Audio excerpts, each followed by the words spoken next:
Welcome back. I want to let you realize that the Peloponnesian War is over. What a relief. 27 bitter years. But it's just one of those times through history that you discover no sooner is it over than another kind of trouble starts. And of course, as you know, the whole course has been filled with that kind of trouble, and it will continue that way right to the end. Well, you remember what the Spartans allegedly went to war about back there in 431? They were going to free the Greeks. And the irony of that is really quite extraordinary. Remember, Xenophon ends his tale of the end of the Peloponnesian War, how the Spartans and their people were all tearing down the walls of Athens to the music of flute girls, and everybody thinking, or it seemed, I forget exactly how he puts it, that this represented the beginning of freedom for the Greeks. Well, of course, he was writing this years later, and he knew perfectly well that was an illusion, because Spartan power, which had grown to an unprecedented degree in the course of the war, now presented the Spartans with problems and opportunities. You know, I think it's a very important thing to understand, and I think not enough people do. Power has a certain life of its own. The capacity to be able to do something without somebody preventing you makes you think about what you might do in ways that you never thought about before when you didn't have the power to do it. And of course, this is what happens to the Spartans. They find themselves presented with choices that they could take. How were they to conduct themselves and their state, and how were they to try to arrange the structure of states in the Greek world, and including their relations to Persia, because they really had enough power to be able to think of different things they might do. The logic of the situation presented really three possibilities. They could, of course, do what they had done much of the time before the 5th century, namely to confine themselves to the Peloponnesus, to maintain their control of the Peloponnesian League, and basically not to get involved in anything outside the Peloponnesus. And much recommended that in Spartan tradition. It meant that the Helot problem, which was always on their minds, something they couldn't forget. They were desperately outnumbered at all times by people who hated them and whom they lived off. So the notion of leaving with an army from the Peloponnesus at any time was always a questionable proposition, even though sometimes it was necessary.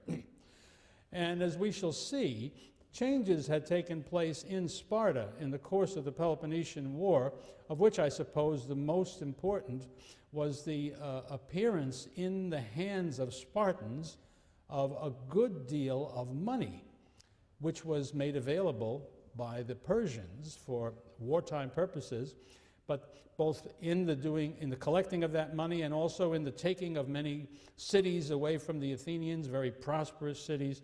The Spartans also gained a great deal of booty. So for the first time, there were lots of Spartans who had lots of money. And of course, as you know, not only was that not a characteristic feature of Spartan society normally, it was forbidden. The laws in Sparta did not permit coins. The closest thing to coins were these fistfuls of iron spits, which don't get you very far and don't buy very much. It was, and so the point is that the presence of that kind of wealth and really no traditional way of coping with it meant that there were other uncertainties now and opportunities that various Spartans felt.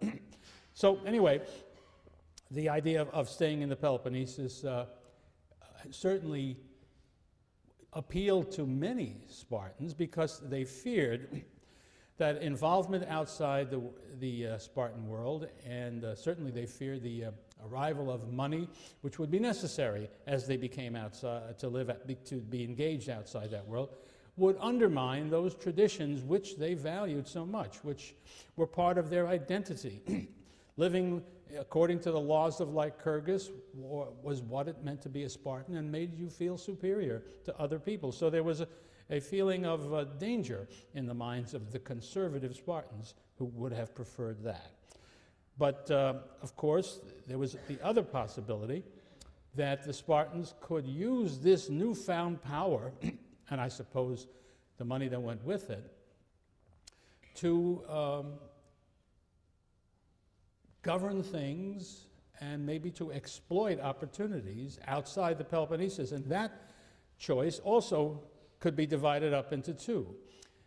At the extreme, the Spartans had it in their power to contest control of the entire Greek world in the East. I mean, I'm leaving out, as we always do, Western Greeks who live in Italy and Sicily, except when they get involved in the main theater in the Aegean. But the Spartans could have, and some Spartans did, want to contest control of the Aegean and of the coast of Asia Minor and of the Hellespont and the waters beyond with the Persians, who would otherwise have controlled them now that the Athenians were out of the way. This would require money, but it would also make money available. And of course, it would take power, but it would also produce more power. In a certain sense, Spartans who took this point of view had it in mind to take the place of Athens as the great imperial power in the Aegean and beyond. That was a possibility.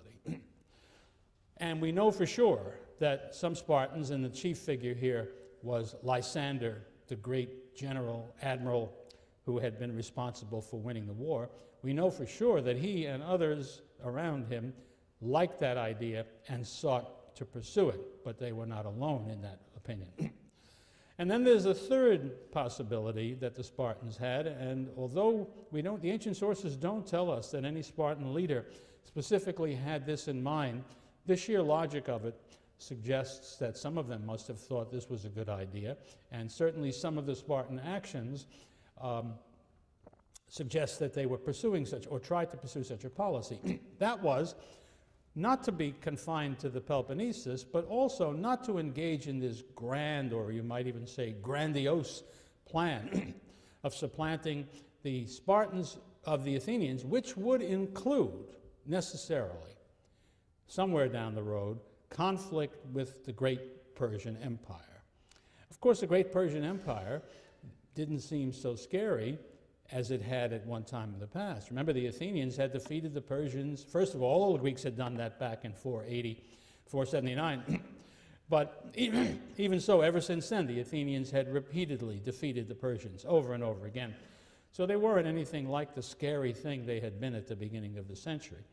But in any case, you'd have to take that on, and many a Spartan would have been deterred by that prospect, and again, by the prospect of having to have a fleet, because there was no way to pursue this third policy without having a fleet that began to approach the power of the Athenian fleet when it had been strong. Well, what did that mean? It meant using not the traditional Spartan military advantage, hoplite soldiers fighting infantry battles, but also rowers and expert naval people. I don't have the time to go into a detailed account of how naval warfare was carried on in the Greek world, but it's easy to forget that in addition to the rowers, of whom there were 170 in each trireme, who were the engine, in a sense, they made the thing move, and officers and usually at least 10 or so Marines who could be landed for behaving like hoplites on land.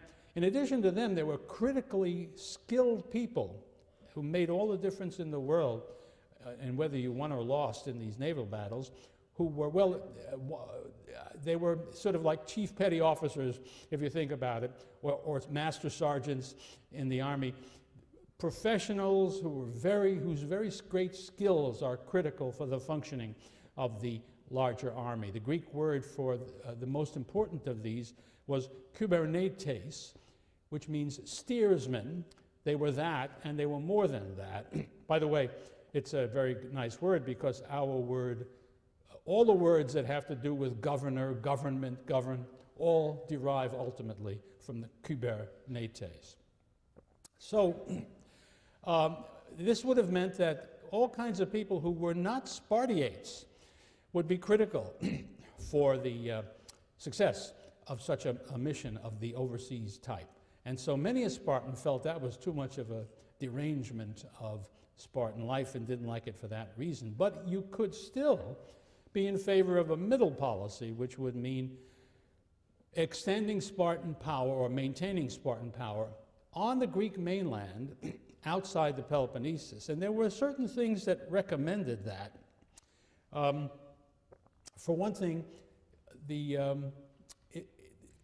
Athens had been knocked out as a main power in central Greece.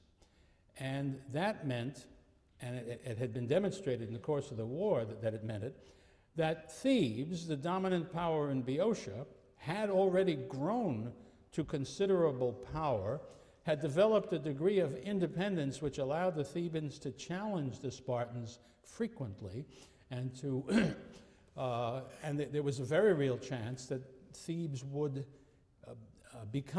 would seek to become at least a power of the first rank, at least somebody who could sit equally at the table with the Spartans rather than subordinate to them. And the fear that some Spartans surely had was that if the Spartans simply stayed in the Peloponnesus, Thebes would become the master of Attica, which was a neighbor of Thebes, as well as of central Greece as a whole, and suddenly they would become a real menace to the Spartans. And indeed, down the road, if you go far enough, that's exactly what did happen. So that would be the case for we need to establish ourselves on mainland Greece as the hegemons, the masters. If not, I shouldn't say master. Hegemons means leaders.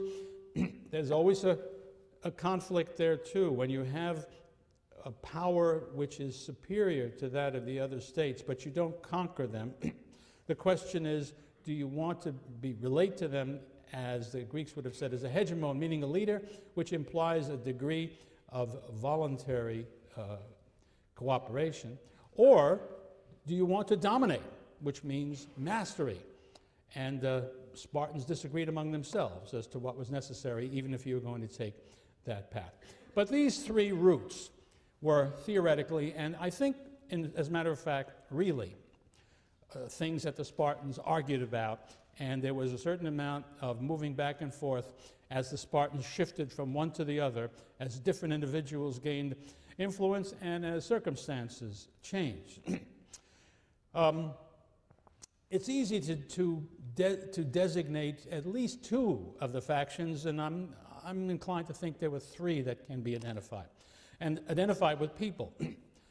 The most aggressive overseas, let's conquer and control everything in the Aegean, Lysander is clearly the leader of that faction. But let's stay in the Peloponnesus and stay out of interstate rivalries and competitions and just go back to our old ways, appears to have been led by the king Pausanias.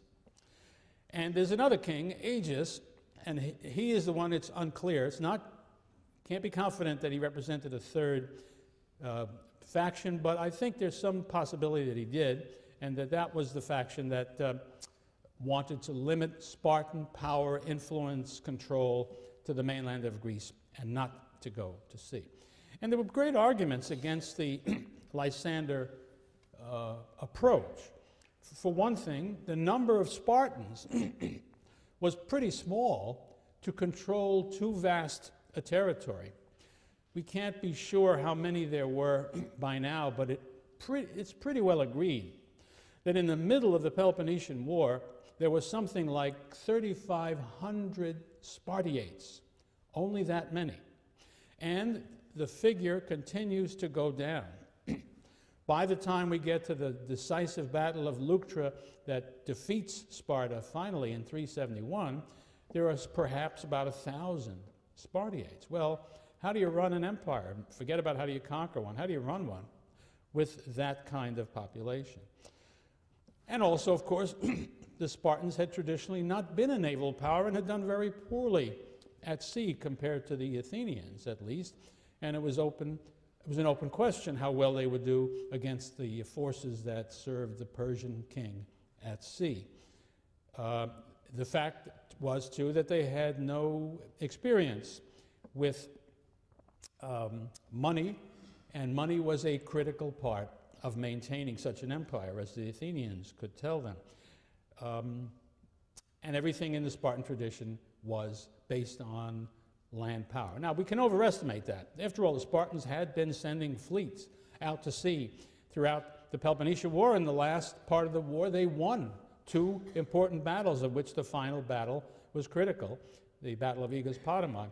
But if you really look at the whole story, it's not at all clear that the Spartans ever developed the kind of system that would produce a navy that would year after year after year have the capacity to dominate the sea. So that was a practical limitation.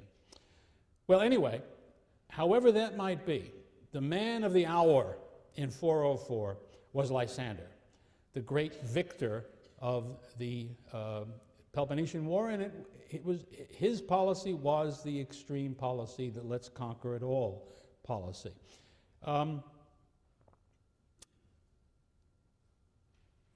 His policy was very much a personal policy, and here the personal is very important. The fact that Lysander was who he was made a very great deal of difference. Lysander was not a pure, legitimate Spartiate. He was what the Spartans called a mothox. He was technically a bastard. That means he had a Spartan father and a non-Spartan mother.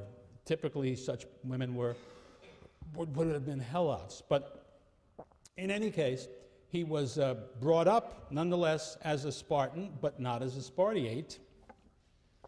And how to put these pieces together is very hard to know. But he did, as a few others like him in the last years of the war, rose to be a general, and the very best general of all, and the man who was put in command of the forces. But he was a man of extraordinary ambition.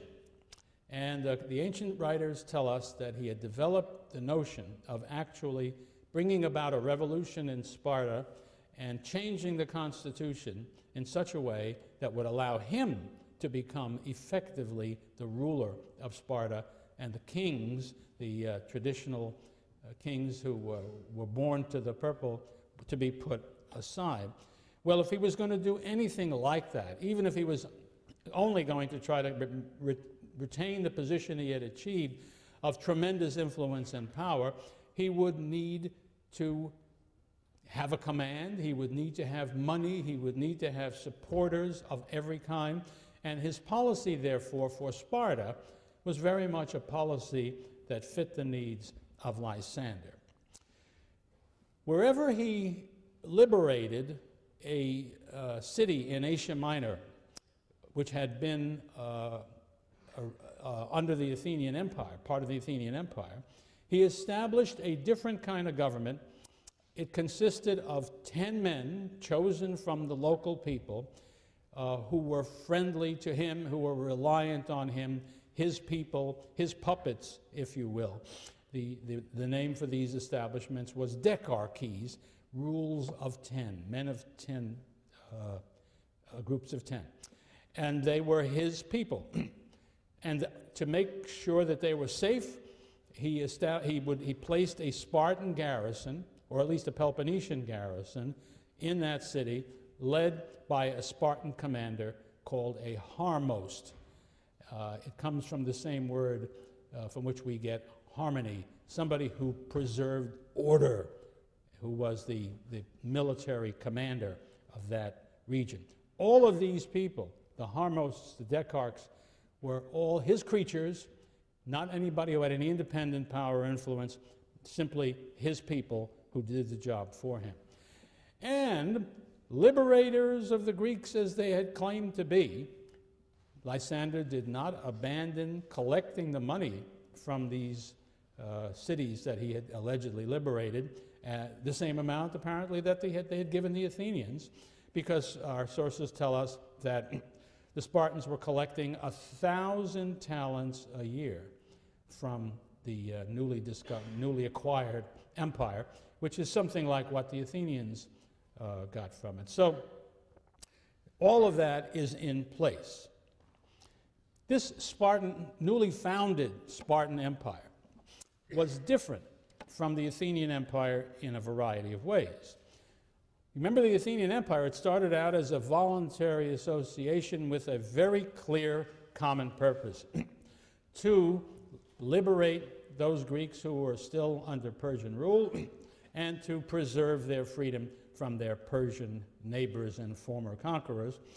And on the other hand, this new empire under Lysander had no purpose.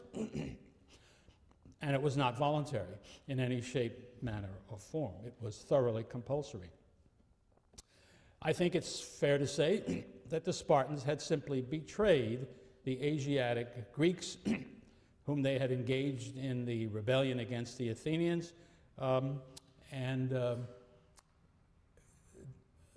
instead of liberating them, put them under Spartan rule. And in many cases, frequently, these governments established by Lysander were tyrannical and rapacious, in which these governors and the Harmos and so on basically stole what they could from the natives. This is apart from the official payments they made to the Spartans. They enriched these Lysandrian creatures. As one of our ancient sources writes, the will of any Spartan was regarded as law in the subject cities. It is clear from all the ancient writers that the Spartans were not easy people in their dealings with other Greeks. Everything in their tradition made them feel superior to other Greeks, and they didn't mind acting in that way. You remember the stories of how it was that the Athenian Empire was founded, or rather the Delian League. The Spartans had so alienated all the Greeks in that region by the way they treated them that they were glad to send the Spartans away and replace them by the Athenians, who did not treat them that way. At least they didn't do it for some years before they developed into an empire. So this was another problem. Spartans were not good at this job. But at the beginning, what was decisive was Lysander. He was at the height of his power and influence, and I guess it's fair to say he reached heights that no mortal ever had reached in the Greek world. The oligarchs whom he had restored to power in Samos loved him so much and were so grateful for what he had done that they held religious ceremonies on the island and literally worshipped Lysander as a god. This is the first time in Greek history that anybody had received such treatment. On the one hand, this elevated his influence and power. Everybody wondered at him and so on. On the other hand, it presented a problem, because you can imagine how that went down among the aristocrats of Sparta, and most particularly with the kings of Sparta. You see that this, I use a technical term, not a street curse word, this bastard was now being worshipped as a god. And it, of course, that kind of eminence was unheard of for a non-king in the Spartan world. So that had all kinds of trouble down the road. And he was as ambitious as he could be, and it was as obvious as it could be. So there was jealousy and resentment and fear at Sparta that something bad was going to happen to the Spartan way of life, to the Spartan constitution. And Pausanias and his traditionalists bided their time for the opportunity to put a spike into this development. There were other things that were flowing from what I've already described that were threatening the traditional character of Spartan life. This money, of course, allowed for corruption. Now, people who had money could buy people's support, could buy people's help in their own endeavors for influence and power in Sparta. One of the things that we hear about that most scholars would like to place in this period, and it seems reasonable to me, was a new law about inheritance. It's the law of Epitaphius. He's the man who proposed it. Used to be that inheritance automatically went in a certain direction. Nobody had any choice. You couldn't make out a will and leave it to anybody you liked. It went through the family according to a certain pattern. The law of Epitaphius changed that. You now could write a will and select your successors however you wished, your inheritors. Excuse me. That meant that there were ways you could work around that so as to buy somebody right while you were still alive. If you wrote somebody into your will, you were in effect giving him money after you died, so meanwhile he could serve you and be your political supporter. That was happening. And people who had been raised as Spartans and expected to inherit their father's property would sometimes find that they had been cut out.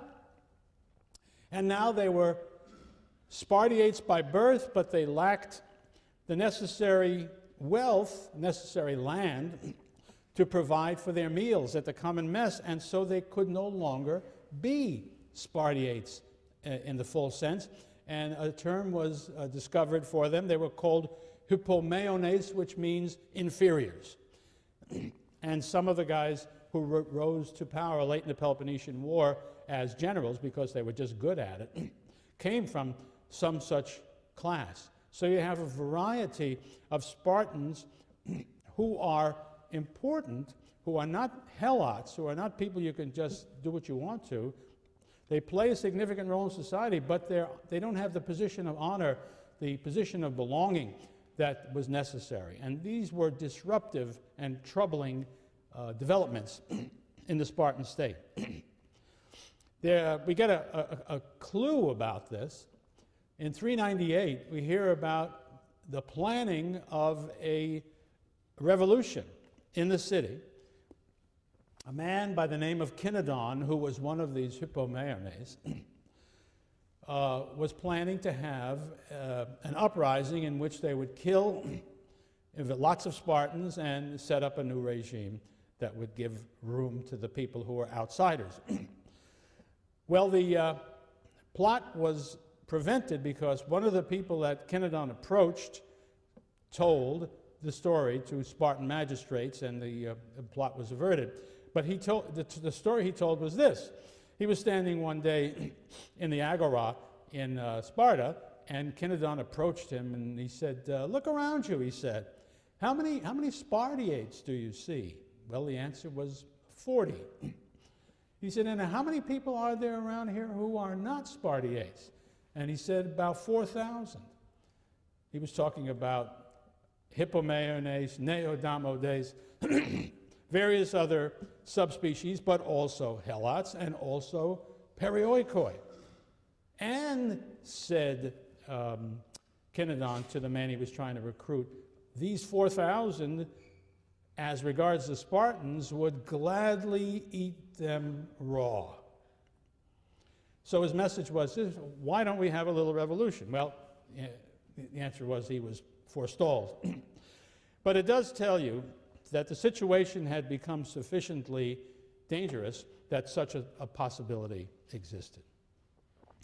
So there is Sparta coping with these various problems and trying to decide how to handle their future. And I'd like to shift the scene now to Athens. Athens, which had been the greatest empire that the Greeks had ever seen, had been reduced now to total defeat, absolutely at the mercy of the Spartans. And indeed, the Athenians feared, and certainly had reason to fear, that the same fate they had visited upon some states that had defied them, and there were two that fit the category I'm about to mention. Milos, the island that was conquered by the Athenians, and Thucydides describes how the Athenians spoke to them in the famous Melian dialogue.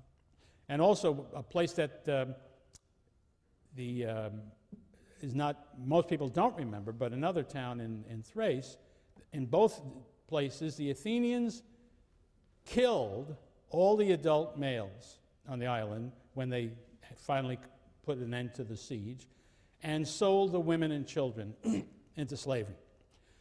The Athenians had every reason to fear that that might be what happened to them. As a matter of fact, Corinth and Thebes, in the conference they had at the end of the war, said, let's do that. Thebans especially said, let's turn Attica into pasture land. Well, the Spartans didn't do it. And the reason they gave was, well, it would be wrong to treat such a people that way, such a people who helped us in such a critical way as our partner against the Persians when we won our freedom. Well, if you can believe that, you can believe anything. More to the point, I think, was their fear that if they did destroy Attica, I mean the houses and the people and all that, what would happen? This would really be a vacuum of people, of everything else, and certainly a vacuum of power. And it wouldn't stay that way very long. Thebes and its Boeotian subordinates would come in and occupy it, and that was not a desirable thing. And so the Spartans didn't do that. Instead, with Lysander very much in charge of the settlement that was going to be imposed on the Athenians, they placed in power a small group of oligarchic Athenians, just as, by the way, he had the same kind of people in the rest of the empire, but not 10. Athens was a very big place. Turned out that there were to be 30 of these new rulers of Attica, all of whom had to meet the criterion of being acceptable to Lysander, and the leaders of which, the really important top gun, was a man by the name of Kritija, a nobleman who had participated in democracy but had turned very sharply against it. He was a brilliant man, apparently. He had been trained by the great rhetorician and sophist Gorgias, and he was also in the circle of Socrates, along with Plato and Xenophon and various other bright young men of the upper classes in Athens. And he was a poet, an orator himself, a philosopher, and so on. He had, and some of his fragments of some of his works remain for us to look at. But one thing that he was by 404 was a bitter enemy of the democracy. He had been exiled or had voluntarily taken exile in order to get away from the democracy. And he was determined now that there should be no democracy in Athens. Just to say a word about that for a moment, it was an easy point of view to arrive at in 404. People who were not friendly to democracy could simply point to the fact that the democracy had just lost this great war, and nobody could really understand how that had happened, given the great power of Athens. And of course, it was easy to point to the great event that turned the tide against Athens, the Sicilian expedition, and to say this was an idiotic idea, and it was exactly the kind of idiotic idea that a democracy would come up with.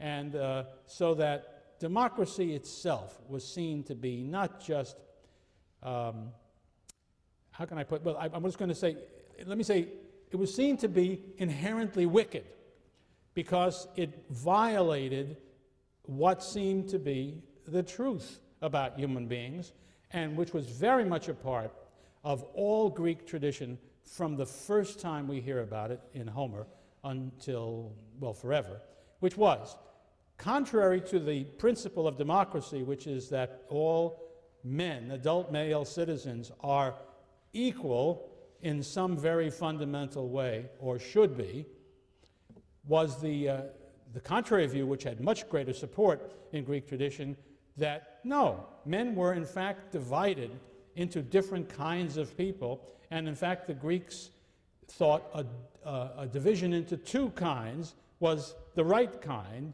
the most important kind, a division between the high and the low, between the good and the bad, between the noble and the base. And each of those pairs, they're all the same people. You're rich, you're wise, you're well-born, or I should say you're rich and well-born, therefore you're wise, or you are not. And if you're not, you're obviously not equal to the other guys, and therefore you shouldn't have anything to do with ruling anybody.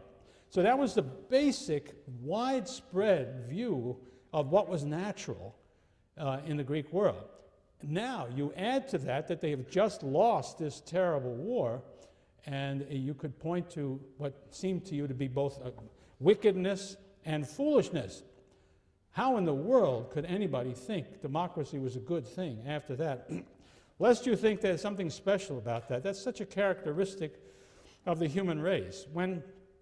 Whenever you have a great war, and if you have two different kinds of political systems vying with each other, winning has an amazing effect on what people think.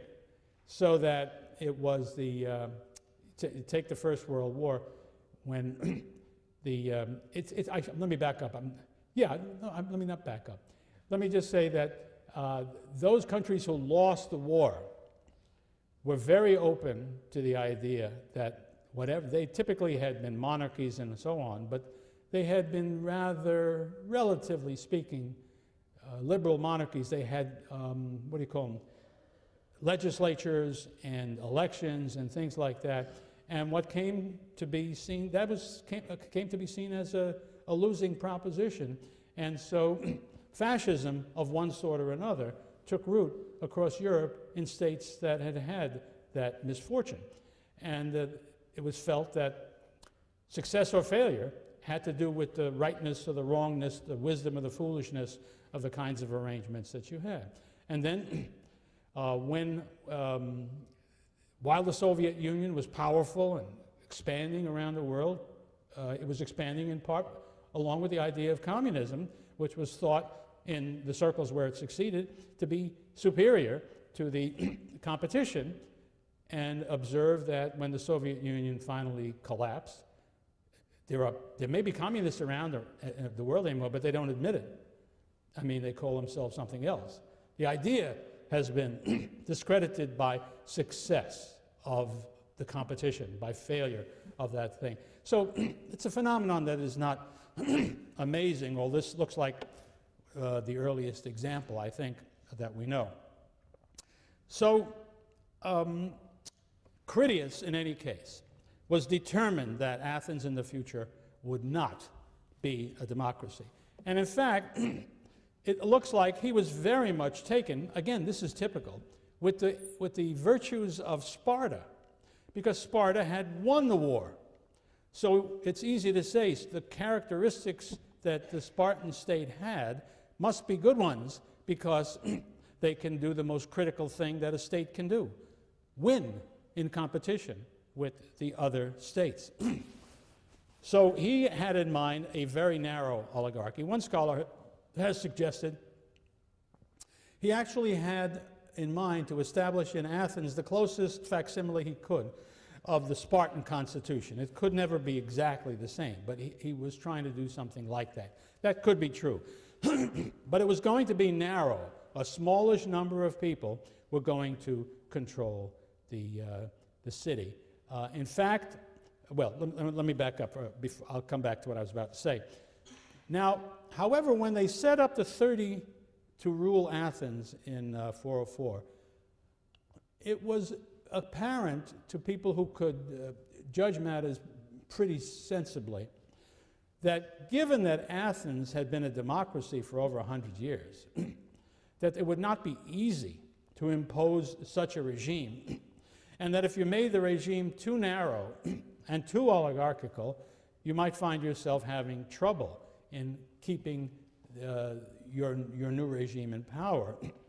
So Lysander agreed to the idea of making the 30 composed of 20 men who were Critias's men, very extreme oligarchs, but allowing Theramenes, an Athenian general who had flourished during the democracy, but who was very clearly not an old-fashioned democrat. He had taken part in bringing about the oligarchic revolution of 400 in the year 411, and when it again, and that the group who made that revolution was divided in something like the same way what the 30 would be. That is to say, extreme oligarchs and people like Theramenes, whom I guess it's fair to call moderate oligarchs, although oligarchs only, I think, in comparison with a thoroughgoing democracy. Because if you ask Theramenes what would be the right number of people in Athens to participate in the government, his answer was, as it turned out, 5,000. But he really wasn't interested in that number. What he was interested in was the criteria for participation in government, and that was to be a hoplite, to have the wealth necessary to fight in the infantry for your city. In a later census, not too much later, it was discovered that the number of men in Athens who actually fit that description was not 5,000, but 9,000. And at a time when the Athenian population of adult males was something like 21,000. So that 9 out of 21 would have been the people who participated in the regime. 12 out of the 21 would have been too poor for that and would not have been allowed to participate. Well, that's not a democracy. It is an oligarchy, but it's a very broad oligarchy. The word moderate, I think, applies. So anyway, Theramenes was to be given the opportunity to appoint 9 others besides himself. So there were 10 Therameneans, 20 supporters of Critias in the 30, and that was to turn out to be a problem for the 30, as it had been for the 400, because when Theramenes saw that his colleagues in the 400 were trying to establish a narrow oligarchy, he led an uprising that overthrew that oligarchy and ended up finally restoring the democracy. So that's the picture of what's going on in Athens. But Athens, of course, was also inhabited at that time by all of the exiles who had been sent into exile during the democracy, and they were bitter enemies of the Democrats. At least lots of them were. So you had a kind of a confrontation of different ideas and feelings that was a little unusual in Athens. Athens had been a pretty easygoing place before the war and even throughout the war and to a large degree. But now there were very hard divisions and very tense feelings between the different groups. The 30 ruled between September of 404 and May of 403. Just a matter of months, as it turned out, although nobody, of course, knew it was going to be so short when things got started. They established a council of 500. Well, that's the same number as the Athenian council, but it was quite different. It was made up of extreme oligarchs. They were given judicial powers. Men who were identified as sycophants, in the Greek use of that term, you remember, is people who made money out of denouncing people on false charges in the courts and then winning payments as a result. They were very widely unpopular, even in the democracy. And so the 30 began with an act that was not unpopular by putting to death all the sycophants that they could find and identify. But they also put to death well-known leaders of the democracy, people whom they knew would be their political opponents. So it was bloody from the first, but it was only limited to a certain small portion of the population. The 30, I mean, just to make the case that actually the man who makes this case, a man named Peter Krentz, and he is an old Yalie, so we ought to give him credit. He, if you look at the 30, if you look at Sparta, what comes to your mind? The Gerousia. Ultimately, in the course of these months, the 30 limited citizenship, active participation in the government of any kind, to only 3,000 Athenians out of what would have been, at least 21,000 and probably more. Only these had citizen rights. The rest of the Athenians did not. Well, that's about how many Spartans there were at this time in history. Another thing they did was to, at a certain point when life got tough, they drove from the city of Athens all those who were not part of the 3,000. Well, what do you call people like that who don't live in the capital city, but who live around? Perioikoi. And so that's why Krentz suggests that this is not an accident, that it's a conscious effort to model the future Athenian state upon the great, successful, admirable Spartan state. Well, Theramenes didn't like that. This was far too narrow and far too troubling for the future to Theramenes. And indeed, he pointed out the contradiction. He says, how clever is this? Here you are, a minority in the state, and instead of trying to bring on more people to make yourself stronger, you're driving out people and guaranteeing that you will have more people against you than you have for you. He himself favored, as he had in the time of the 400, he favored a hoplite census. Anybody who could be a hoplite could be a full-fledged citizen, and I've told you about the numbers. Well, pretty soon, the 30 became, people objected to what the 30 was doing, made complaints, and the 30 began to go after them. At different times, one of the problems about talking about the 30 is that it is not perfectly clear what is the chronology of events.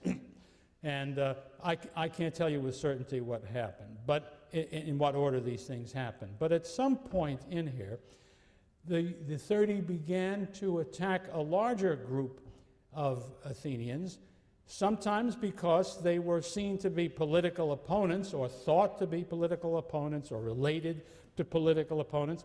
Sometimes when things got really bad, when the 30 needed money, they actually put people to death just because they were rich, so that they could take their money away. And this, of course, increased the amount of resistance, unhappiness. So that, finally, a small, I want to emphasize small, very small group of Athenians fled the city and went into exile to neighboring cities. And this is interesting, I think, and important. The cities that were most receptive to these anti-30, anti-oligarchical, anti-Spartan people, the ones who received them most readily were Corinth, Megara, and Thebes. All enemies of Athens, all enemies of democracy. Why are they doing this? The answer is they are both angry at the Spartans and I think fearful that the Sparta that is arising now will be a menace to their autonomy. These particular towns were angry about different things. Corinth and Thebes, remember, had wanted to destroy Athens entirely. Spartans hadn't listened to them. They all shared in the fighting during that long war, but they did not share equally, and not enough to suit them, in the booty that was taken at the end of the war. So there were grievances that these towns had. And so they accepted this small number of Athenians, and the one town that was most important from this purpose was Thebes. And in Thebes, they were given a decent home. The Spartans, knowing about this, sent out an order saying that no state should give any home to these exiles, whereupon the Theban regime at the moment voted that anybody who didn't give help to these Athenians would be punished. They simply were defying the Spartans on this question. The leader, the most important of the leaders of this group of exiles, it's fair to call them democratic exiles. They wished to restore the old democracy. The most important man was Trazibulus, who had been a general. His best fighting had been done as an admiral during the latter part of the Peloponnesian War. He was present at all the great Athenian victories. He was not present at the great defeat that ended the war. He and another important politician by the name of Anytus actually began a counter-revolution. And with a very small number of men. The sources differ, but the accounts that seem to be most plausible, with only 70 men, they went from Thebes to a natural fortress in the mountains between Thebes, between Boeotia and Attica, a place called Philae, and build a fort there, to which they hoped other discontented Athenians would flee and join them in the resistance.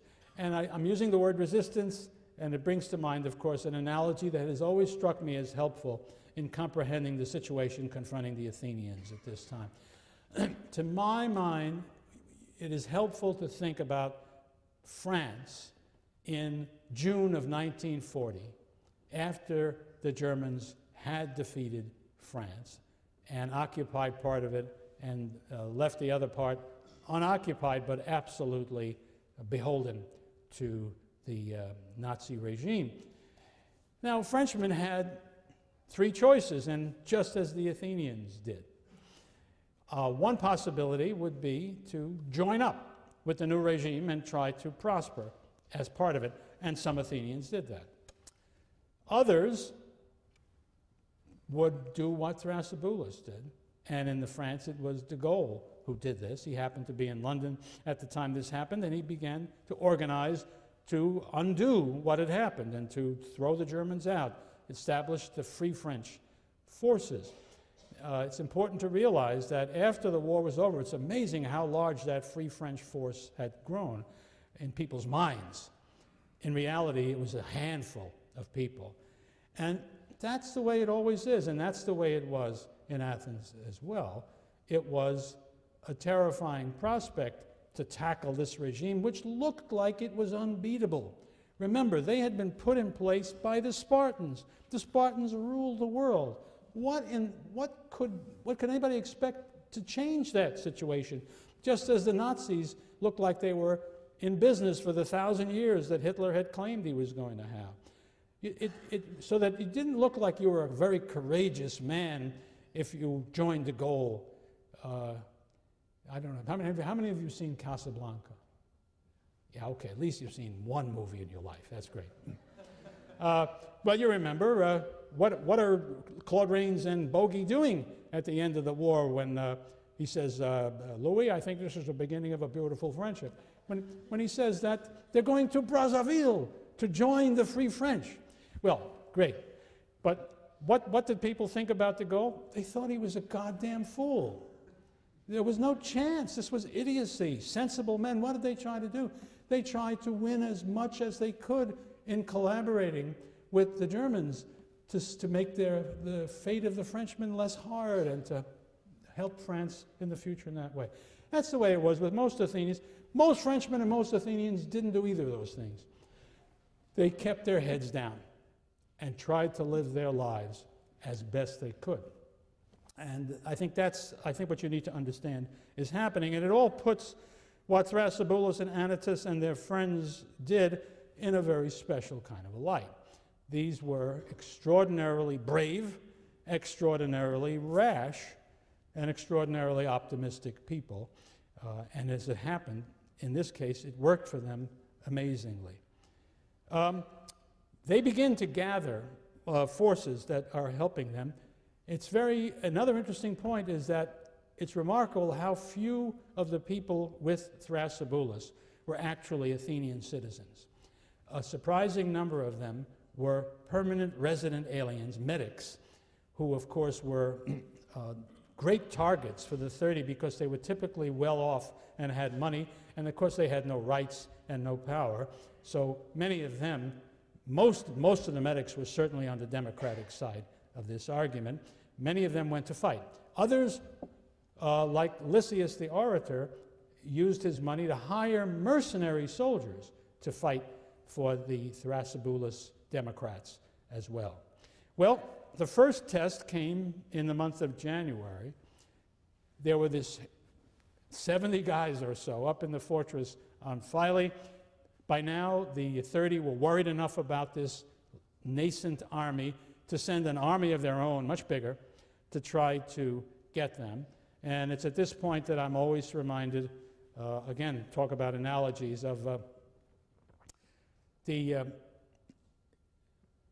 events of Great Britain in the 16th century, England, I should say, really, in the 16th century, when the Spanish Armada was heading for England, trying to gain control of the island for the Pope and Catholicism, one thing and another. And what happened was that nature, if you will, or as the British thought of it, maybe God, intervened. As the Armada was coming out, a great wind came up, and it blew the ships out of their path and wrecked many of them. And really, the English fleet didn't do anywhere near as much damage to the Spanish fleet as did the winds. And so from that day forward, there sprang up the legend in England of the Protestant wind, which had come along to save the new English faith against the forces of the Pope. Well, if they can invent a Protestant wind, I think it's okay for me to speak about the democratic snow that fell on Philae that winter, because that's just what happened. A big snowstorm came up, and so when the forces of the 30 came after Trazibulus, they just couldn't do it. They just couldn't get there. They were fought off. They had to retreat, and as they retreated, the 70 came down after them and chased them and killed them as they fled and did a certain amount of damage. And the passage of time was very important because more and more Athenians were becoming hostile to the regime that they had fallen under. And more and more of them, although again, it's amazing how few actual Athenians joined Trazibulus. But by this time, Theramenes had come into the picture. He was more and more unhappy with what was happening. He stood up in the council and argued against Critias, and Critias finally had him put to death. That was an indication of how far the reactionary forces in the state had come. And we might mention also that the ancient sources estimate that something like 1,500 Athenians may have been killed by the 30 tyrants. Well, that's a very large percentage of the population when you think about how many Athenians there were. And finally, that caused so many of their relatives and friends to turn against the 30 and to join forces, even if they didn't go out there and fight, to be on the side of the Democrats. A second attack on Philae, taken at a later time, failed, and now suddenly Trazibulus had a large enough force. He marched to the Piraeus and gained control of that. When the 30 brought an army out to try to defeat him there, he defeated them.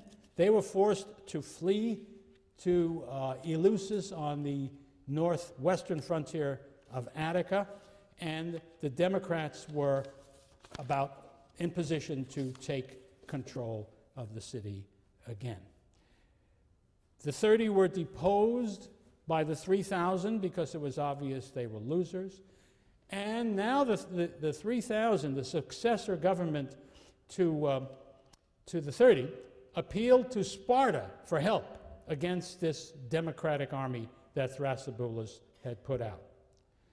Well, think about what should Sparta do, and you might have thought it would be obvious. Certainly what Lysander wanted to do is no surprise. He wanted to send a big army to restore the oligarchs, to put his own people back in power. And of course, that was fine, but there were people in Sparta who didn't want to do that, who saw this as an opportunity to deprive Lysander of his power and influence and to restore a more normal situation in Sparta. And so the Spartans did vote to send an army in there to deal with Thrasybulus, but they did not put Lysander at the head of the army or even one of his people. Instead, King Pausanias was sent out to do the job. Well, they met the Athenian army under Thrasybulus and defeated Thrasybulus, but they did not try to obliterate that army or, as we shall see, treat them as very serious enemies. For one thing, the Athenians, again, as they had in the past, fought bravely and well and inflicted serious losses on the Spartan army. But also, it was obvious that Pausanias was willing to negotiate a settlement. He wasn't insistent upon defeating the Athenians and imposing a settlement. And so they worked out an agreement whereby a moderate group of 10 would be chosen in Athens, and Pausanias and a commission sent from Sparta to sit with Pausanias sat down with these Athenians and worked out a reconciliation for the future. And here's the essence of what was worked out. A very important part of the story was that they voted, the Athenians did, and Pausanias, of course, would have insisted on it too, an amnesty whereby there would be no punishment for people on one side or the other of the quarrel in Athens. Of course, the people who would have been punished would have been oligarchs and their friends, who were now the losing side. There would be an amnesty for anybody, no matter what, except for the 30 themselves, the 10 that the 30 had put in charge of the Piraeus, the 11 were the police force, so to speak, the head of the security forces in Athens, and so on. Small groups of people who were thought to be especially responsible for the nasty things that had happened in Athens. But even they were not summarily put to death. They could submit their accounts at an euthunai, and if they were cleared at these jury trials, or at these, I shouldn't call them jury trials, tribunals really, they could take up their position as citizens in the New Athens as well, or they could be allowed freely to leave Athens without any harm. So it was a very moderate conclusion. What about real oligarchs? What about them? Well, even they were taken care of. The town of Eleusis, which they had seized for their own protection as things were going badly, they were allowed to stay there after the settlement. Now that left Thrasybulus and his friends in control in Athens, and they immediately reinstated the democratic constitution pretty much as it had been before all of this had happened. Briefly, in this period of transition, citizenship was limited to the top 3 Solonian classes, but that quickly fell through, and really the full democracy was restored in the year 401. In the same year, the Democrats seized Eleusis and brought that back into Attica. So if you're there in the year 400, Athens would seem to be exactly as it had been internally before the defeat in the Peloponnesian War. And that newly restored democracy behaved with remarkable moderation. Aristotle, in his Constitution of the Athenians, goes out of his way to praise this successor Athenian regime. They kept closely to the amnesty. They did not, in fact, prosecute people that they should not have done. On the other hand,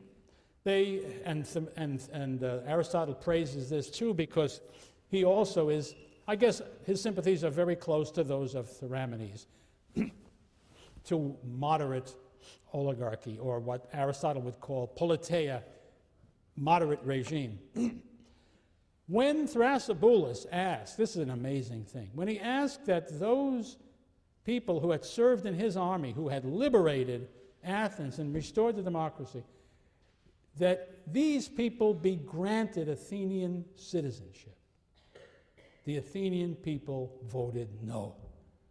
To me, that is one of the most striking evidences of how the Greeks really felt about their polis. Because even in a situation like that, the idea of sharing citizenship with anybody who was not, so to speak, a member of the family was beyond what they would contemplate. And even with Thrasybulus, the great hero, the great liberator, asking them to do it, they said, no dice.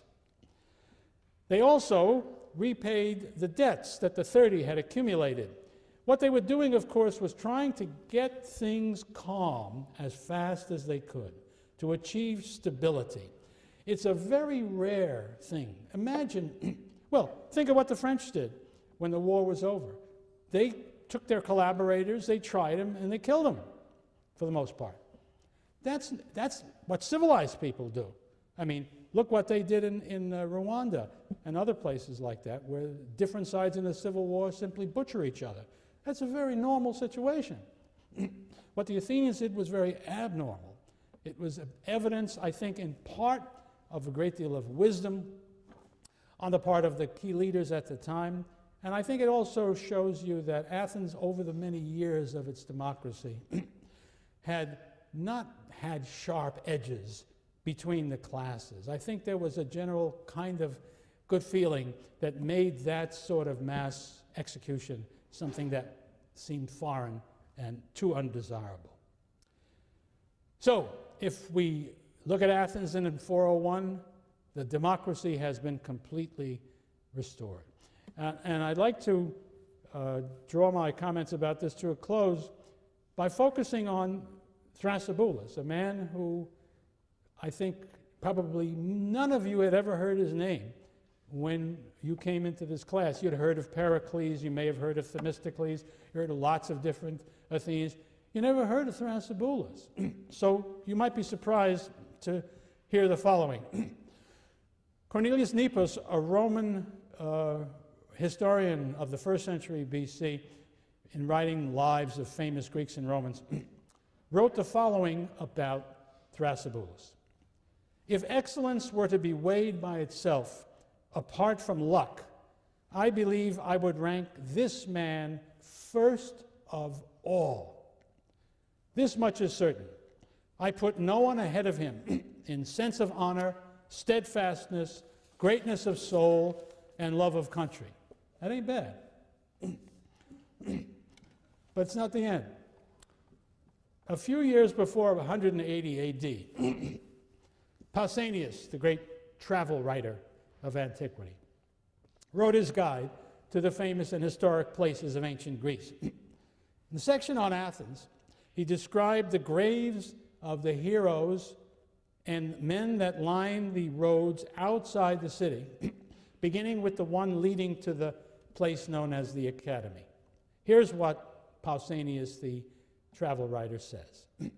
The first is that of Thrasybulus, son of Lycus, in every way the greatest of all famous Athenians, whether they lived before or after him.